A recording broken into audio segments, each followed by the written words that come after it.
नमस्कार व्यूअर्स, आप सभी का स्वागत है रेडियो द्वारका में। आज हम आए हुए हैं action cancer hospital Paschim Vihar में और यहाँ पर वर्ल्ड कैंसर डे मनाया जा रहा है।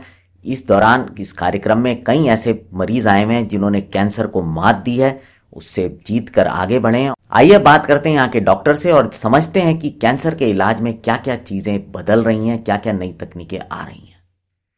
और मेरे साथ अब हैं डॉक्टर जेबी शर्मा। डॉक्टर जेबी शर्मा जो हैं वो हेड हैं मेडिकल ऑन्कोलॉजी के एक्शन कैंसर हॉस्पिटल में। सर, आजकल कैंसर सुनने में बहुत आम होता जा रहा है, मतलब पहले बहुत आसानी से नहीं सुनने को मिलता था, लेकिन आजकल सुनते हैं कि हाँ इसको भी कैंसर है, बहुत कॉमनली सुना जाता है। क्या वजह है सर, कैंसर क्यों इतना बढ़ रहा है, आपको क्या लगता है? देखिए, कैंसर बढ़ने के बहुत सारे कारण हैं, ठीक है। सबसे कॉमन जो पहले हम कहते थे कि भाई ये अपनी बैड हैबिट्स की वजह से, जैसे टोबैको यूज़, 80% जो कैंसर है वो टोबैको की वजह से लंग कैंसर होता है। हेड एंड नेक का, मुंह का, गले का, जीभ का, ये कैंसर होता है, टोबैको से होता है। अल्कोहल से भी रिलेटेड बहुत सारे फूड पाइप के ऐसे कैंसर हैं जो उसकी वजह से भी होते हैं। बहुत सारे दूसरे और भी कारण हैं, जैसे कि पोल्यूशन है।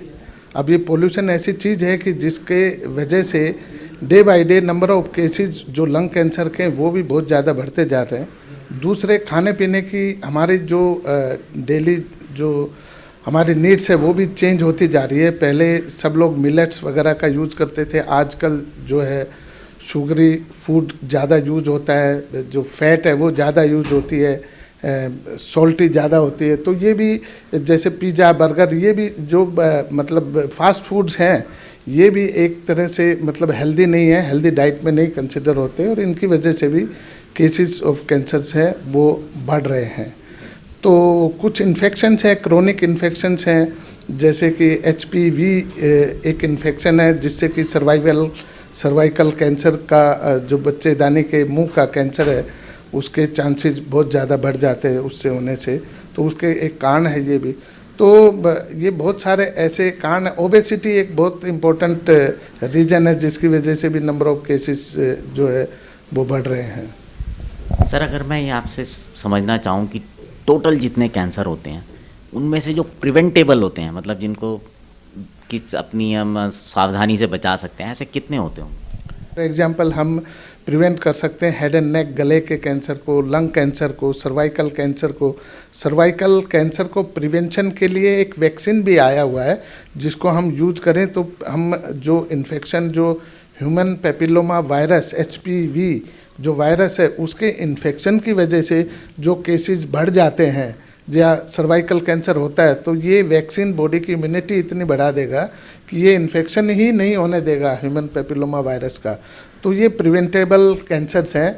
कुछ कैंसर्स ऐसे होते हैं कि जिनको हम अर्ली स्टेज में डिटेक्ट करके जल्दी उसको ट्रीट करें तो क्योर कर सकते हैं। फॉर एग्जांपल, ब्रेस्ट कैंसर है, प्रोस्टेट कैंसर है, कोलन कैंसर है। ये कैंसर्स को हम अर्ली डिटेक्ट करके, जैसे मेमोग्राफी, हर वुमेन 40 साल के ऊपर जो होती है उसको मेमोग्राफी कराना चाहिए, जिसकी वजह से हम नॉन पाल्पेबल कैंसर भी उसमें मेमोग्राफी से डिटेक्ट कर सकते हैं, तो अर्ली कैंसर को डिटेक्ट कर सकते हैं। ऐसे ही प्रोस्टेट कैंसर के लिए एक PSA होता है जो 50 के बाद हर मनुष्य मैन को कराना चाहिए, तो उसकी वजह से हम PSA अगर बढ़ा हुआ हो तो प्रोस्टेट कैंसर होने का खतरा ज़्यादा हो जाता है। भैया साहब, मेरे साथ डॉक्टर मनोज कुमार शर्मा हैं। डॉक्टर मनोज जो हैं वो सीनियर कंसल्टेंट हैं रेडिएशन ऑन्कोलॉजी के। सर, बहुत बहुत स्वागत है आपका। सर, आज कैंसर के लिए जो वर्ल्ड कैंसर डे मनाया जाता है कैंसर अवेयरनेस करने के लिए, तो पहला सवाल मैं ये आपसे जानना चाहूँगा कि क्यों इसका, किस वजह से इस मनाने का वो रहता है? वर्ल्ड कैंसर डे हम इसलिए मनाया जाता है ताकि कैंसर के बारे में आम लोगों के बीच में एक तरह की जागरूकता पैदा हो। आज से पहले अगर हम कहें 10 से 20-25 साल पहले कैंसर को नाइलाज घोषित कर दिया जाता था और पूरे परिवार में एक दहशत का माहौल हो जाता था। बट जैसे जैसे साइंस आगे बढ़ी, नई नई टेक्निक्स आगे आई, तो ये पता चला कि अगर उसके प्रति, कैंसर के प्रति जागरूक हैं तो आप उससे बचा जा सकता है। जैसे कि सर्वाइकल कैंसर में आजकल सर्वाइकल वैक्सीन को लेना बहुत ज़रूरी हो गया है for all the ladies from 10 to 12 year to up to 27 years. May be now new trials जो आए हैं उसमें 45 ईयर तक भी जा सकते हैं। अगर ये सारी जागरूकता होती तो करीब 90% ऑफ सर्वाइकल कैंसर को हम प्रिवेंट कर सकते हैं। इसी तरह से कैंसर प्रिवेंशन का एक मोटो ये है अर्ली डिटेक्शन। अर्ली डिटेक्शन मतलब कि जितनी जल्दी पकड़ में आएगा उतनी जल्दी उपचार होगा और उतनी ही अर्ली स्टेज में पता चलेगा और क्योर होने के चांसेस उतने ही बढ़ जाएंगे। Same as in breast cancer, head and neck cancer, prostate cancer, lung cancer, kidney cancer, awareness is very much important. इसीलिए क्योंकि कैंसर के केसेस बढ़ते चले जा रहे हैं, इसलिए हम 4 फरवरी को वर्ल्ड कैंसर डे बनाया जाता है। सो वियर्स, अब हमारे साथ डॉक्टर अर्चना अत्रेजा हैं। डॉक्टर अर्चना मेडिकल सुपरिटेंडेंट हैं एक्शन कैंसर हॉस्पिटल की। मैम, आपका बहुत बहुत स्वागत है रेडियो द्वारका में।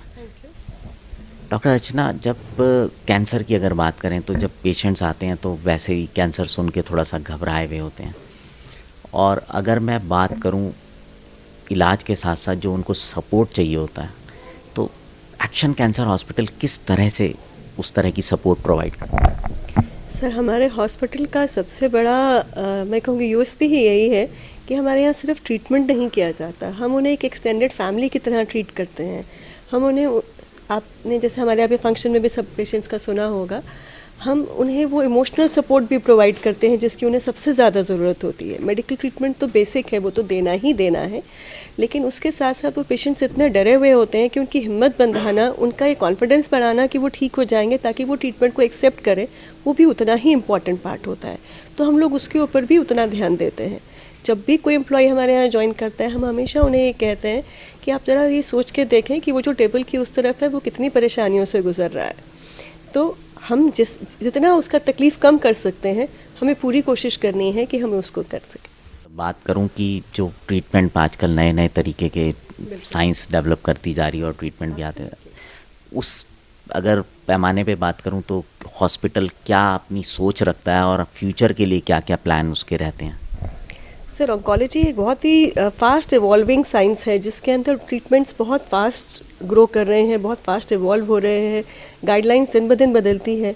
हमारे यहाँ पे बहुत बढ़िया सिस्टम है कि हम हर केस को ट्रीटमेंट से पहले अपने ट्यूमर बोर्ड में डिस्कस करते हैं, ताकि हर केस में सबका ओपिनियन लिया जाता है और जो भी लेटेस्ट गाइडलाइंस है उसके हिसाब से ही ट्रीटमेंट गाइडलाइंस फाइनलाइज होती हैं। उससे हम सब नई जो भी अपडेट्स होते हैं, हम सबके डिस्कशंस, कॉन्फ्रेंसेस, CMEs हम लोग करते रहते हैं, ताकि सभी लोग लेटेस्ट अपडेट उनके पास रहे और हर ट्रीटमेंट को उसका पूरा बेनिफिट मिले। मैनेजमेंट भी इन चीज़ों का बहुत ध्यान रखता है कि जो भी नई टेक्नोलॉजी अवेलेबल है वो हर नई टेक्नोलॉजी हम जल्दी से जल्दी हॉस्पिटल में लाने की कोशिश करते हैं ताकि हम पेशेंट को हर पॉसिबल बेनिफिट दे पाएँ। अच्छा मैम, एक ट्यूमर बोर्ड की आपने बात की, क्योंकि ट्यूमर बोर्ड जो टेक्निकल वर्ड है, जो हॉस्पिटल्स में डॉक्टर्स वगैरह सब समझ सकते हैं, बट किसी भी जो पेशेंट होते हैं उनको नहीं इसकी इम्पोर्टेंस पता होती। तो कितना इम्पॉर्टेंट होता है ट्यूमर बोर्ड में केस को डिस्कस करना, और वो पेशेंट के लिए कितना लाभदायक होता है? सर, पेशेंट के लिए बहुत ही बेनिफिशियल है क्योंकि उसके अंदर हर फील्ड के डॉक्टर साथ में बैठे होते हैं। उसमें हमारे रेडियोलॉजिस्ट जो इन्वेस्टिगेशंस करते हैं वो भी होते हैं, जिन्होंने उनकी इन्वेस्टिगेशन करी होती है। न्यूक्लियर मेडिसिन वाले डॉक्टर जिन्होंने पेट स्कैन किया होता है वो भी होते हैं। लैब के डॉक्टर भी होते हैं जिन्होंने उनकी स्लाइड्स देखी हुई होती हैं। मेडिकल ऑन्कोलॉजी के जो कीमोथेरेपी देते हैं, जो इम्यूनोथेरेपी देते हैं, वो डॉक्टर्स भी रहते हैं। हेमेटोलॉजिस्ट रहते हैं जो बोन मैरो ट्रांसप्लांट वगैरह के ट्रीटमेंट करते हैं। सर्जिकल ऑन्कोलॉजिस्ट रहते हैं जो कि सर्जरीज करते हैं। रेडिएशन ऑन्कोलॉजिस्ट रहते हैं जो कि रेडिएशन देते हैं। तो सब फील्ड के डॉक्टर्स मिलकर जब केस डिस्कस करते हैं तो पेशेंट के लिए क्या ट्रीटमेंट, क्या line of treatment best suit करता है, उनकी स्टेज, उनकी कंडीशन, उनकी बीमारी के हिसाब से, उनकी एज के हिसाब से, जो भी क्राइटेरियाज होते हैं वो सब डिस्कस करके पेशेंट के हित में जो बेस्ट ट्रीटमेंट होना चाहिए वो डिसाइड होता है। सो ये सब मेरे साथ डॉक्टर मनीष शर्मा हैं। Doctor Manish Sharma medical oncologist हैं एक्शन कैंसर हॉस्पिटल में। मैं सर आपसे जानना चाहूँगा कि जो लोग आते हैं आपके पास, जब आप उनको कीमोथेरेपी या इम्यूनोथेरेपी की बात करते हैं तो क्या रिएक्शन रहते हैं और क्या क्या दोनों थेरेपीज़ में डिफरेंस है? तो कीमोथेरेपी, इम्यूनोथेरेपी और टारगेटेड थेरेपी 3 अलग अलग प्रकार की थेरेपीज़ हैं जो हम लोग कैंसर पेशेंट्स को देते हैं। ये सर्जरी और रेडिएशन थेरेपी से अलग है। इसको रेडिएशन से कंपेयर ना किया जाए, इसको रेडिएशन थेरेपी से कंफ्यूज ना किया जाए। तो कीमोथेरेपीज़ वो थेरेपीज़ होती हैं जो डायरेक्टली सेल को किल करती हैं, डायरेक्टली ट्यूमर सेल को किल करती हैं और बॉडी के अन्य सेल्स को भी वो किल करती हैं, जिसकी वजह से साइड इफ़ेक्ट्स थोड़े ज़्यादा आते हैं। टारगेटेड थेरेपी की बात करते हैं तो टारगेटेड थेरेपीज़ ऐसी थेरेपीज़ होती हैं, मोस्ट ऑफ द टाइम तो वो टैबलेट के फॉर्म में अवेलेबल हैं, कुछ फॉर्म्स में कुछ टाइम पे वो आईवी थेरेपीज़ के रूप में भी अवेलेबल हैं। तो टारगेटेड थेरेपी बेसिकली जो ट्यूमर सेल होता है, ट्यूमर सेल के ऊपर एक स्पेसिफिक कुछ आप मान सकते हैं कि एक प्रोटीन एक्सप्रेशन होता है, उसके अगेंस्ट काम करती है, तो उसके साइड इफ़ेक्ट्स थोड़े से कम होते हैं और कीमोथेरेपी से ज़्यादा बेहतर काम करती है। और आते हैं इम्यूनोथेरेपी की बारे में बात करने के लिए। तो इम्यूनोथेरेपी इस टाइप का ट्रीटमेंट है जो आपकी बॉडी के वाइट सेल्स को स्टिमुलेट करता है। तो जो बॉडी में आपने सुना होगा कि रेड सेल्स होते हैं, प्लेटलेट होते हैं, वाइट सेल्स होते हैं। वाइट सेल्स हमारे जो हैं वो कैंसर को किल करते हैं।